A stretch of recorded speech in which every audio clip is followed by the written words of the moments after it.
ans cette année.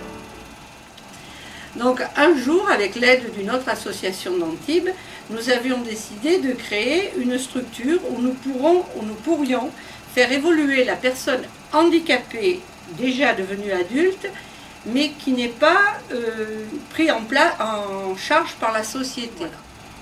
Donc nous avons commencé par des immenses braderies, on récoltait du linge, on le remettait en plat, on le relavait, on le repassait, on le remettait en état et nous le vendions sur la commune de Valoris-Golfe-Jean dans des braderies.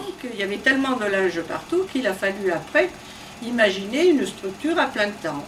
Et le regard du handicap, le regard de la société par rapport au handicap et du handicap par rapport à la société. Parce que ces jeunes personnes qui ne savaient pas quoi faire de leur journée ou qui étaient tout d'un coup se retrouvaient actives dans le monde du travail, confrontées à la réalité. Et au départ, les clients étaient un petit peu...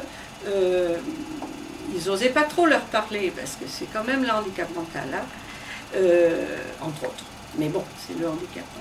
Et ça leur faisait peut-être un petit peu... Et maintenant, ça rentre dans une routine et c'est extraordinaire.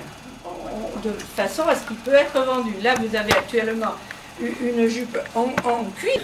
On nous l'a donnée comme ça, on ne l'a pas transformée. On l'a simplement un peu des...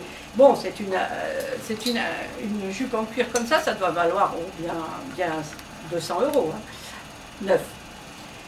Une fois qu'elle est là, bien tendue et bien rafraîchie, moi je la vends 2,50 €. Le but est d'aider le handicap.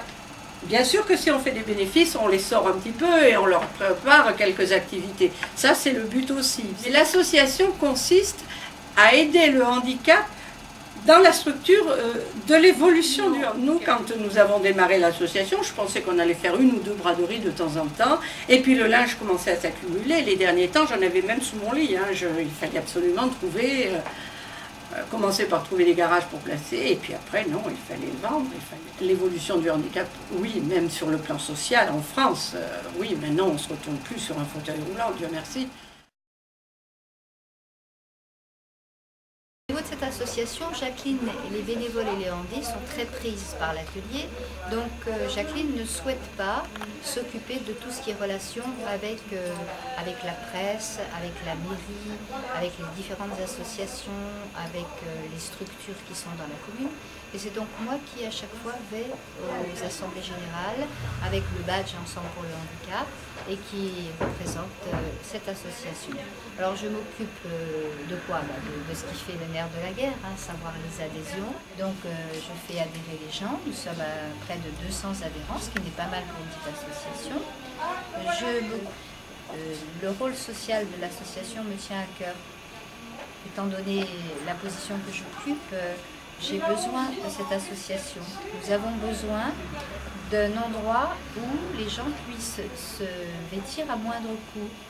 Et il nous arrive parfois des pépins un peu à l'improviste. Ça a été le cas dernièrement où un appartement a brûlé. Les gens, nous avons pu avec la mairie les reloger, mais ils n'avaient plus rien, plus un vêtement, plus un pyjama, plus rien. Donc nous avons ouvert le local et pendant une matinée, ces personnes en difficulté sont venues chercher des vêtements gratuitement. Et puis aussi nous aidons.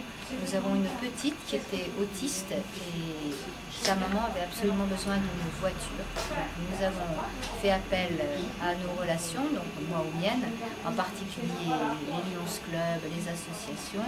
Nous avons rassemblé suffisamment d'argent pour acheter une nouvelle voiture. Si ça change le regard des gens sur le handicap, c'est bien.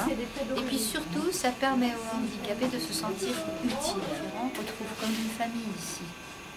Il est bien dans sa tête, il est bien dans sa peau parce qu'il est considéré comme une personne normale. J'aime pas ce mot normal. Comme tout le monde. Comme tout le monde. Allez, vas-y, ma chérie.